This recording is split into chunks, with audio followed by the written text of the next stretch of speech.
In order to get clarity for what you want in your career, it requires courage. Courage to explore, courage to change, courage to decide.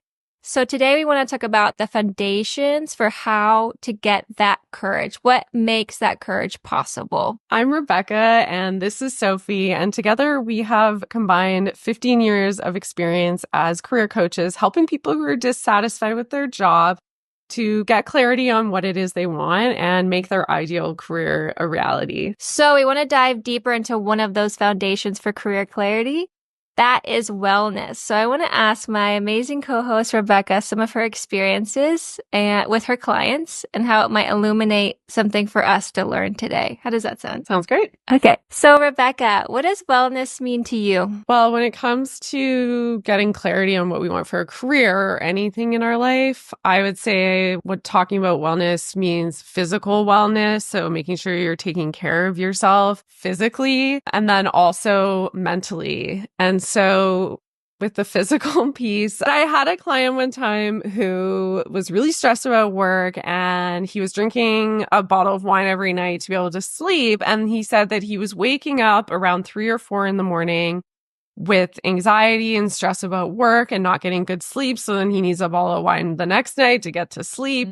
And he was in this cycle, and so just like that kind of thing where I'm not a health expert, but I do know if you're drinking a bottle of wine, that can wake you up with anxiety, right? Not thinking that getting clarity on your career is separate from how you're taking care of yourself is really important. And when you are looking for clarity and you're looking to make a career transition, you need lots of energy.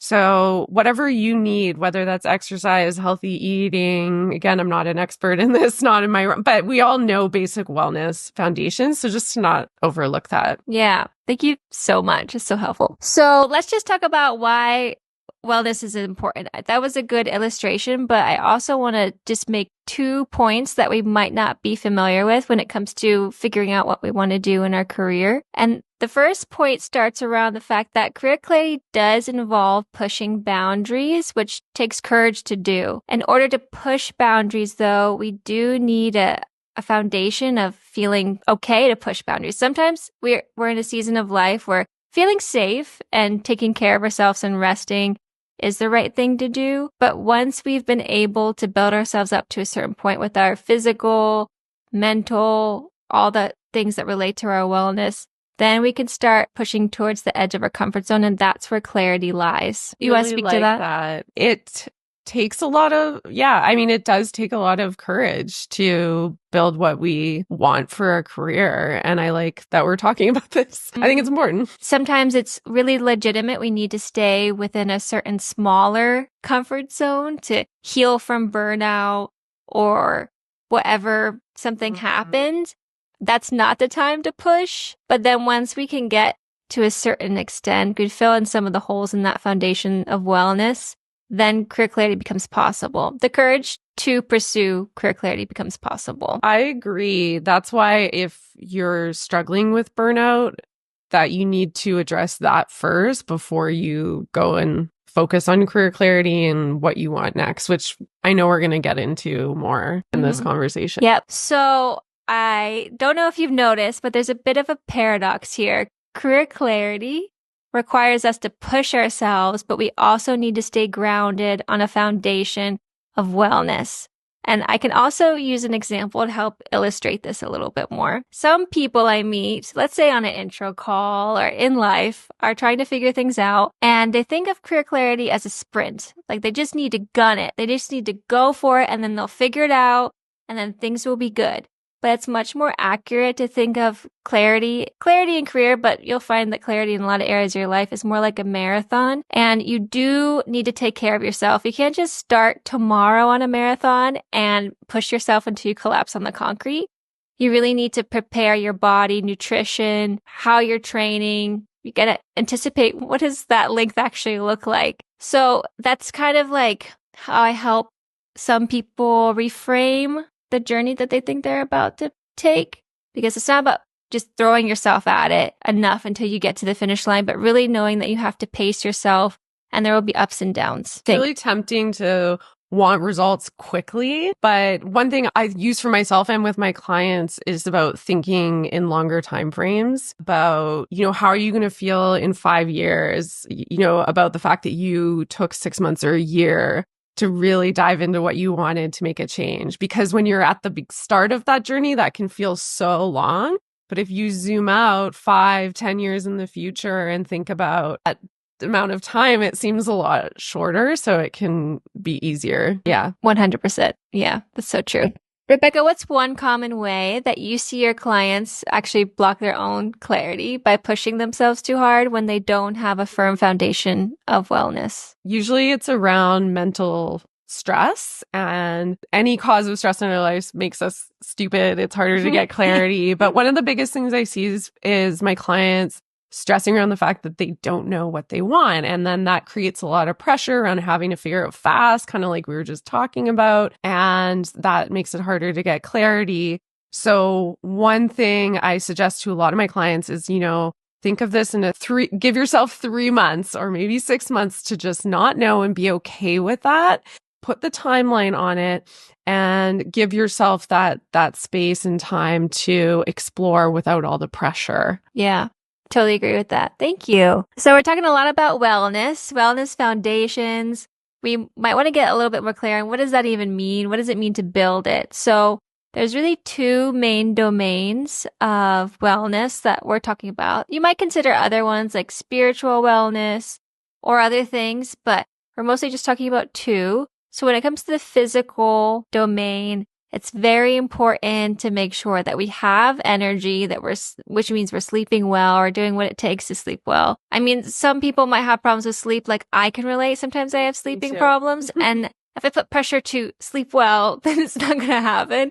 But if I can just break it down into smaller steps, like, okay, I know some of the small steps I can do to increase my odds. So even when these things feel like, oh, I have to herd my kids to school, I have so many different things going on. How am I going to sleep more? Just like breaking it down to get a little bit more quality in these areas that relate to giving you more energy will give you so much more physical capacity to engage in what you need to engage with when you're getting clarity.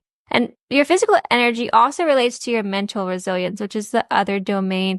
And Rebecca was talking about that earlier. One of the biggest things we see is a really high amount of stress around not having clarity or all the things that go around into the journey itself. So I would recommend that when it comes to your mental resilience, that you take on some tools to help fill in any gaps that might be there before you start the journey. So I want to ask Rebecca, with all her years of experience, what are some practices that you use with your clients to help with their mental resilience, particularly for career transitions, which almost goes without saying? Yeah. Okay. So one thing that comes up a lot with my clients is we talk about scheduling and fun. So if that's possible, and really it is for everyone, like making that time to just relax and actually not think about career, because a lot of the time when you're reflecting on your career and that's at the forefront, your main focus or one of your main focuses, there's a lot going on in your subconscious. So actually when you're spending time doing stuff that's not related to it, but it's always percolating in the back of your mind, like how when you're in the shower and you have an insight, or for me, and I'm on walks, that happens a lot where I get ideas and insights. And like, so there is stuff still going on in the background. So making sure it can feel counterproductive, but actually scheduling time to do stuff that is not related to this focus that you have at all and is more relaxing for your mind is really important. And also, just side note, I can totally relate to going on a walk and feeling like I'm a genius. It's taking me on a walk in a forest and all of a sudden, like, I feel like I'm Einstein. I'm just like, wow, all these things are coming together. There's so many connections. Yeah. I've really had my ideas before on walks where I'm like, it's too much. Yeah. Yeah. It's so true. Okay. Great. Thank you. And sometimes you can't get all the kind of support you want from one person. Mom has her own way of supporting, and there's that way, which might be going and hand your resume in person and they'll hire you. So like, take that. That's how old your mom is. Yeah, that's true. Showing my age. So really you want a well-rounded support network as much as possible, but you want some people encouraging you just to do what you want to do, not pushing you in a certain direction, encouraging you that you're doing the right thing to figure things out.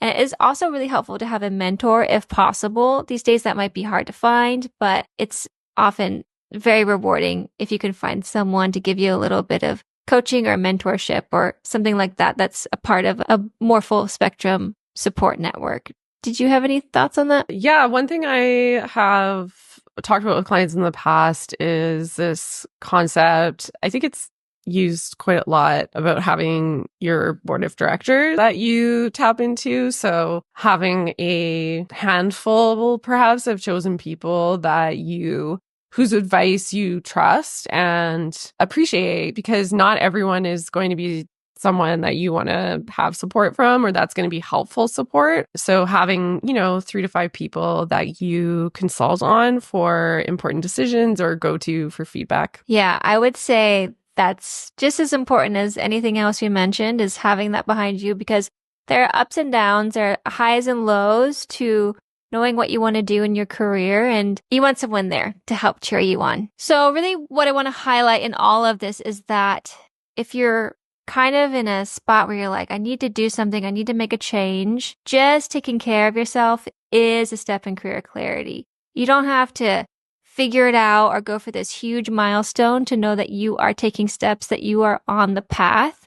And it's actually the foundation for what you need to do. So it's time well spent. Yeah, I agree that if you're looking for a place to start with career clarity, these are some simple things you can do right away. Take care of your health, have some fun, get a support team around you, and just start there.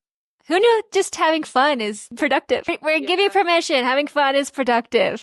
Okay, so I have some really great action steps. If you feel motivated, or if you don't feel motivated, this is a sign you need to do these things to get more energy to feel motivated. I'm just going to list them out for you and for everyone else, and so we can get some actionable things out of this. Yeah, I think that sounds great. And I'm curious what you might suggest is, like, if someone wanted to just try one thing different, what would that be? Something I would just do today is just do your daily check-in. Just think about, okay, what was today's energy like?